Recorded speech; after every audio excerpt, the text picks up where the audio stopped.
Sejarah berdirinya dinasti Umayyah. Setelah wafatnya Khalifah Utsman bin Affan karena terbunuhnya, maka berakhirlah kepemimpinan Khalifah Rasyidin yang ketiga. Selanjutnya digantikan oleh Ali bin Abi Thalib sebagai khalifah yang keempat. Namun ternyata tidak semua kaum muslimin mau menaatinya, termasuk Muawiyah bin Abi Sufyan. Jika para pembunuh Utsman tidak diadili, akan tetapi bagi Ali mengadili para pembunuhnya Utsman bukan hal yang mudah, karena dilakukan oleh banyak orang. Wafatnya Khalifah Utsman bin Affan membentukkan perpecahan di kalangan umat Islam, antara lain: yang pertama, kelompok Muawiyah bin Abu Sufyan; yang kedua, kelompok Aisyah binti Abu Bakar; yang ketiga, kelompok Ali bin Abi Thalib. Akibat perpecahan tersebut, maka terjadilah kelompok antara umat Islam, yaitu perselisihan yang akhirnya mengarah pada konflik antara Aisyah Zubair. Hal ini terjadi karena tokoh munafik yaitu Abdul bin Sabah dengan pernyataan yang sifatnya provokatif. Ia menyatakan bahwa Abdul bin Zubair, anak angkat Aisyah, merupakan orang yang berhak menduduki jabatan khalifah. Konflik ini bisa diatasi oleh Khalifah Ali bin Abi Thalib. Perselisihan berikut antara Muawiyah Abu Sufyan karena adanya keinginan untuk Muawiyah untuk mengikuti keadilan atas wafatnya Utsman bin Affan. Perjanjian Madin. Yang pertama, Muawiyah tidak menaruh dendam terhadap penduduk Irak. Yang kedua, pajak tanah negeri dipinkan kepada asal dan diberikan tiap tahun. Yang ketiga, pemberian untuk Bani Hashim harus lebih banyak daripada Bani Abdi Syam. Ciri-ciri sistem monarki kerajaan. Yang pertama, raja adalah penguasa tunggal.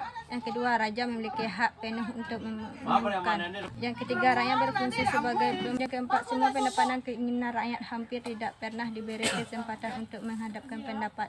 Yang kelima, terjadi pengangkatan putra mahkota. Dalam pengolahan pemerintah Muawiyah mendirikan 2 departemen. Bismillahirrahmanirrahim. Perkembangan peradaban pada masa dinasti Umayyah. Perkembangan peradaban Islam tidak lepas dari riwayat kemajuan yang dicapai dinasti Umayyah tahun 661 sampai 750 Masehi. Dinasti Umayyah membawa umat Islam ke dalam masa keemasan. Perkembangan ilmu pengetahuan di masa kekhalifahan Umayyah. Keluarga khalifah dan pemerintahannya menaruh perhatian besar terhadap ilmu pengetahuan. Dalam uraian perkembangan ilmu pengetahuan di masa dinasti Umayyah yang dimuat di Bulturin Ilmiah Al-Turas, Nur Hasan menuliskan sejumlah bidang ilmu pengetahuan yang berkembang pesat. Ilmu pengetahuan yang berkembang pada kekhalifahan Umayyah. Yang pertama, ilmu agama. Sebenarnya ilmu agama sudah diminati sejak zaman Khalifah Rasyidin, namun di masa dinasti Umayyah jenis keilmuan ini berkembang amat pesat. Di antara ilmu yang berkembang adalah ilmu qiraat atau seni membaca Al-Quran serta tafsir. Tokoh-tokoh di bidang qiraat dan tafsir adalah Nafi' bin Abdurrahman, Abdullah bin Abbas, Abdullah bin Ibnu Katsir, dan lain sebagainya. Berkembang juga ilmu hadis dengan tokoh seperti Imam Bukhari, Imam Muslim, Abu Daud, dan lainnya. Ilmu fikih dengan tokoh besar seperti Imam Abu Hanifah, Imam Malik bin Anas, dan lainnya. Yang kedua, ilmu bahasa Arab. Pada masa kekhalifahan Umayyah, ilmu bahasa Arab dikodifikasikan sedemikian rupa, ditulis sesuai cabang-cabang bahasanya. Sebagai misal, Abu Aswad Ad-Dawuli Sari Basrah yang menuliskan ilmu nahwu, Yahya bin Ya'mar murid Abu Al-Aswad kemudian menggeluti ilmu sorof dan balaghah. Pada masa dinasti Umayyah ini juga Ahmad Al-Faridi menyusun kamus atau mu'jam bahasa Arab dan kaidah-kaidah bahasa Arab. Yang ketiga, ilmu sejarah. Perkembangan ilmu sejarah di masa dinasti Umayyah dimulai dari penulisan sejarah Nabawiyah dan perjalanan hidup Nabi Muhammad SAW. Di masa kekhalifahan Umayyah, kitab sejarah yang pertama kali ditulis adalah Al-Maghazi dan Al-Sirah yang ditulis Ibnu Shihab Az-Zuhri untuk merekam riwayat perjalanan Nabi Muhammad SAW. Sejarawan-sejarawan yang terkenal di masa Khalifah Umayyah antara lain Ibnu bin Umar Al-Waqidi, Ibnu Hisam, Muhammad bin Umar Al-Waqidi, dan lainnya. Yang keempat, ilmu kalam. Di bidang ilmu kalam, di masa kekhalifahan Umayyah berkembang aliran-aliran pemikiran Jabariyah yang dipelopori oleh Jaham bin Sufyan, aliran Qadariyah yang dipelopori Ma'bad Al-Juhan, dan aliran Mu'tazilah yang dipelopori oleh Wasil bin Atta. Aliran pemikiran dan ilmu kalam ini mencoba menafsirkan ajaran Islam dengan metode filsafat. Namun banyak tokohnya yang mendapat tekanan dari pemerintah. Kendati demikian, aliran pemikiran dan ilmu kalam tetap berkembang pesat. Yang kelima, sastra. Jenis sastra yang berkembang di masa kekhalifahan Umayyah adalah syair atau puisi.